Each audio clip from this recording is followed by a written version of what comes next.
তারপরে ষড়যন্ত্রের শুরু, সেই ষড়যন্ত্র শেষ হতে 2024 পর্যন্ত আমাদের অপেক্ষা করতে হয়েছে।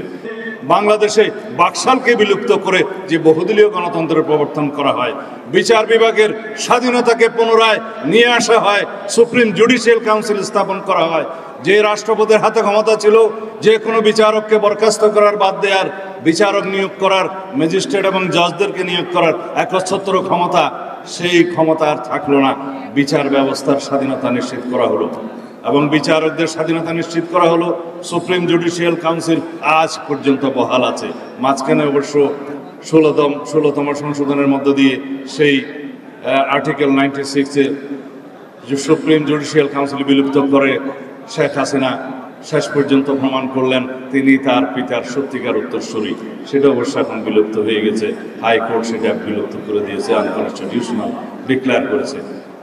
এরপরে 1981 সালে শহীদ রাষ্ট্রপতি জিয়াউর রহমানের শাহাদতের মধ্য দিয়ে, তার শাহাদতের রক্ত বাংলাদেশের সত্যিকার স্বাধীনতাকে, আমাদেরকে, বিএনপিকে, এদেশের মানুষকে সুদৃঢ় করেছে। তার রক্ত এদেশের গভীরে পতিত হয়েছে, যার মধ্য দিয়ে আমরা এখনো বেঁচে আছি, বাংলাদেশ নিয়ে আশা করি, স্বপ্ন করি। 1982 সালের পরে 1990 পর্যন্ত বাংলাদেশের স্বৈরাচার বিরোধী, সামরিক শাসন বিরোধী গণতান্ত্রিক আন্দোলনের সফল পরিণতি, সেটা শহীদ রাষ্ট্রপতি জিয়াউর রহমানের সুযোগ্য উত্তরসূরি দেশনেত্রী বেগম খালেদা জিয়ার মাধ্যমে হয়েছে। তারপরে যাত্রা শুরু 1996 সালে এদেশে আবার বহুদলীয় গণতন্ত্র এবং সংসদীয় গণতন্ত্রের চালু করা হলো দেশনেত্রী বেগম খালেদা জিয়ার হাত ধরে। এইভাবে বাংলাদেশের যত সংস্কার হয়েছে, তার সমস্ত সংস্কার, তার সমস্ত গণতান্ত্রিক সংস্কার, সাংবিধানিক সংস্কার, দেশের সমৃদ্ধি, উন্নয়ন, এগুলো বিএনপি, শহীদ রাষ্ট্রপতি জিয়াউর রহমান, দেশনেত্রী বেগম খালেদা জিয়া এবং সর্বশেষ বাংলাদেশের ফ্যাসিস্ট বিদায়ের যে আন্দোলন, সেই আন্দোলনের সফলতা জনাব তারেক রহমানের হাত দিয়ে হয়েছে।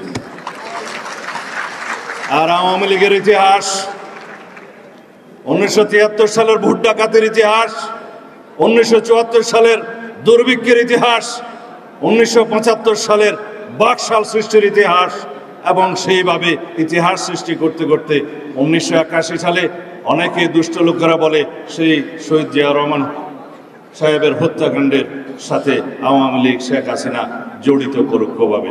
তারপরের ইতিহাস 1982 সালে হুসেইন মোহাম্মদ এরশাদের সামরিক শাসনের সাথে আওয়ামী লীগের একটা যোগসূত্র ছিল।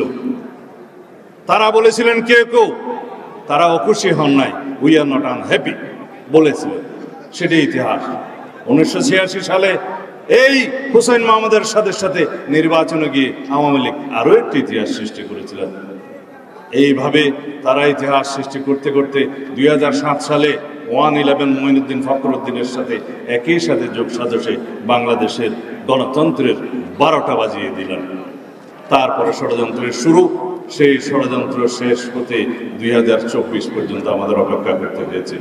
সেই 24 সালের 2014, 2018 এবং 2024 সালের আমিডাবি নির্বাচন পর্যন্ত এগুলো সব আওয়ামী লীগের ইতিহাস। সুতরাং বাংলাদেশের যত দুর্ঘটনা হয়েছে, গণতন্ত্রের বিনাশ হয়েছে, বাংলাদেশের সর্বনাশ হয়েছে, তার সকল ইতিহাসের সাথে আওয়ামী লীগ জড়িত।